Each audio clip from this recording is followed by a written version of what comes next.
स्वागत है आपको हमारे इस यूट्यूब चैनल पे। आज मैं एक टॉपिक लेकर गया हूँ जिसमें बीपीएससी का जो नया सिलेबस चेंज हुआ है मेंस का, उसके बारे में डिस्कस करेंगे। तो चलिए बिना समय को गवाए हुए स्टार्ट करते हैं। पहले GS1 देख लेते हैं। ठीक है, जैसा कि आप लोग जानते ही होंगे कि GS1 में कौन कौन से सब्जेक्ट आता है। उसमें 3 खंड होते हैं, जिसमें से पहले खंड में मॉडर्न हिस्ट्री और आर्ट एंड कल्चर आ जाता है। सेकंड खंड में करेंट का सेक्शन आ जाता है, जिसमें अंतर्राष्ट्रीय राष्ट्रीय करेंट का सेक्शन रहता है। और तीसरा हो गया सो DI का हो गया। ठीक है, और GS2 में अगर देखते हैं तो फिर GS2 में खंड 1, 2, 3 भी होता है, मतलब तीनों खंड वहाँ भी होता है, जिसमें से खंड 1 में आपको पॉलिटी का क्वेश्चंस रहने वाली है। और सेकेंड खंड में आपको ज्योग्राफी प्लस इकोनॉमिक्स को ऐड करके क्वेश्चन आता है। और खंड थर्ड में अर्थात तीसरे खंड में आपको साइंस एंड टेक का क्वेश्चन रहता है। ठीक है, और इस बार से एसे को अनिवार्य कर दिया गया है। सो ऑप्शनल के जगह पे वो एसे अब अनिवार्य कर दिया गया है। हालांकि ऑप्शनल भी रहने वाली है, ठीक है, लेकिन ऑप्शनल भी रहेगा। और तो ऑप्शनल एक क्वालिफाइंग नेचर का हो गया है, जिसमें से जनरल को 100 क्वेश्चंस दिए जाएंगे, मतलब 100 क्वेश्चंस का एग्ज़ाम होगा सभी के लिए। लेकिन जनरल को क्वालिफाई करने के लिए 40 नंबर लाना ज़रूरी है, जो कि एग्ज़ाम जो होगा उसका नेगेटिव मार्किंग बेस पे नहीं होने वाला है, अर्थात नेगेटिव मार्किंग नहीं रहने वाला है। 100 क्वेश्चंस में 40 नंबर लाना जनरल वालों के लिए अनिवार्य है। ठीक है, तो चलिए पहले हम लोग मेंस का देख लेते हैं। GS1 से इस बार चेंज किया गया हुआ है कि जो पहले था क्वेश्चंस 1 का, तो उसको और करके क्वेश्चन आता था। ठीक है, या फिर टोटल क्वेश्चन खंड 1 में 4 क्वेश्चंस आते थे या 5 क्वेश्चंस रहते थे, जिसमें से 3 क्वेश्चंस का जवाब देना होता था। लेकिन इस बार से कर दिया गया है कि जो क्वेश्चन नंबर 1 होगा उसको कंपल्सरी उसका आंसर देना ज़रूरी है। ठीक है, उसका 1 नंबर क्वेश्चन का शॉर्ट आंसर उसका देना ज़रूरी रहेगा। अब मान गए कि एक क्वेश्चन रहेगा, उसमें 1, 2, 3, 4 मतलब क, ख, ग, घ करके ऐसे 4 या 5 क्वेश्चन उसमें ऐड किया गया रहेगा। उसी में से टोटल क्वेश्चन का आंसर देना ज़रूरी है, अर्थात क्वेश्चन नंबर 1 कंपल्सरी रहने वाला है। ठीक है, और क्वेश्चन नंबर 2 और क्वेश्चन नंबर 3 ये और करके रहने वाला है, अर्थात क्वेश्चन नंबर 2 में 2 क्वेश्चंस रहेंगे। आप अपने उस चॉइस के अकॉर्डिंग उसमें से एक क्वेश्चन का जवाब दे सकते हैं। उसी तरह से क्वेश्चन नंबर 3 भी वैसे ही रहने वाला है, जिसमें से 2 क्वेश्चन रहने वाला है, जिसमें से आप अपने सहूलियत के हिसाब से जिस क्वेश्चन में आप ज़्यादा अपने आप को कंफर्टेबल समझते हैं उसका आंसर दे सकते हैं। ठीक है, अब आते हैं खंड 2 में। ठीक है, तो इसका भी वैसे ही है कि इसमें इंटरनेशनल और नेशनल घटनाक्रम रहने वाली है, जिसमें से क्वेश्चन नंबर 1 होगा, उसका शॉर्ट आंसर देना है।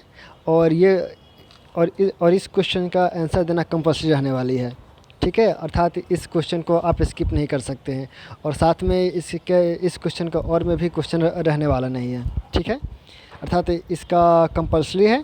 और फिर से आगे देखते हैं तो क्वेश्चन नंबर 5 और क्वेश्चन नंबर 6, इस दोनों में और करके क्वेश्चन रहने वाला है, अर्थात अपने सहूलियत के हिसाब से आप 2 क्वेश्चन में से एक क्वेश्चन को चूज करके दे सकते हैं क्वेश्चन नंबर 5 में, और क्वेश्चन नंबर 6 में उसी तरह से 2 में से एक आप सेलेक्ट करके इसका आंसर दे सकते हैं। ठीक है, अब आते हैं सेक्शन 3 में। ठीक है, तो यहाँ पे एक फ़ायदा ये है कि आपको यहाँ पर 4 क्वेश्चन रहने वाली है। 4 क्वेश्चन में से 2 क्वेश्चन देना का आंसर देना है।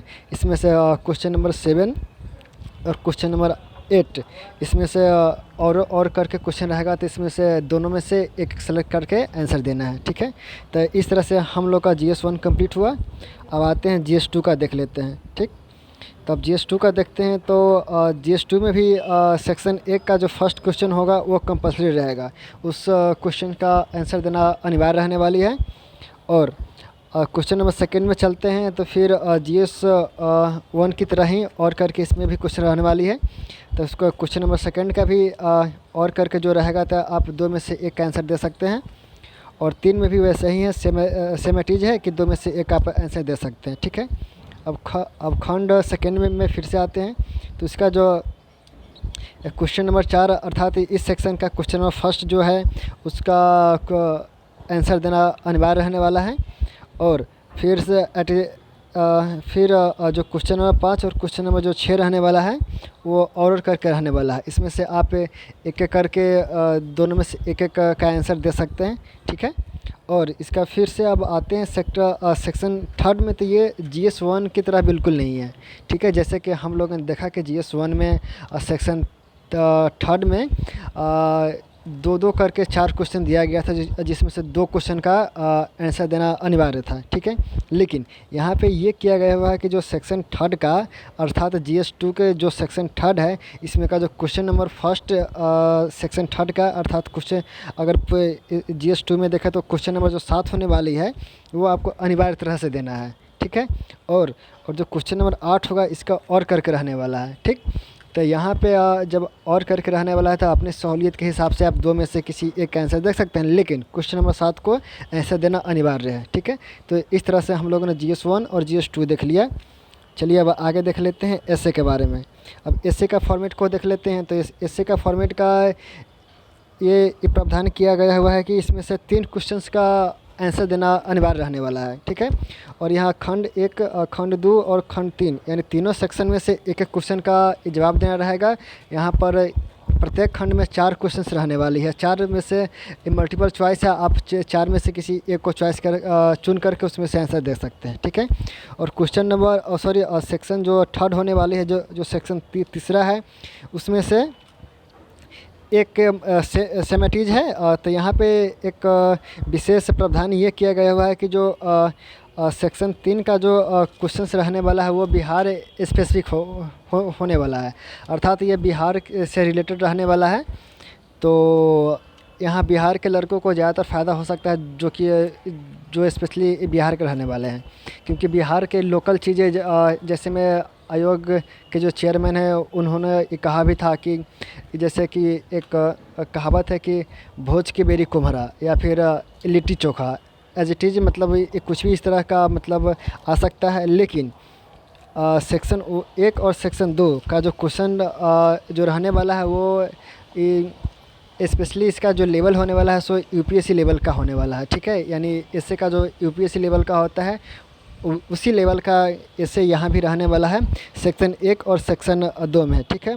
और सेक्शन 3 में क्या में है कि बिहार स्पेशल से रिलेटेड रहने वाला है। यहाँ का आर्ट एंड कल्चर होगा या फिर यहाँ के देहाती कुछ चीज़ें हो गई या फिर यहाँ के कुछ जो चीज़ विशेष तरह से विशेष रूप से फेमस है, मतलब उस तरह से लेकर के यहाँ पे क्वेश्चन रहने वाले हैं, ठीक है। तो इस तरह से हम लोगों ने GS 1, GS 2, GS 3 सबको देख लिया, ठीक है। तो आप लोग इस तरह से अपनी तैयारी को बेहतर कर सकते हैं।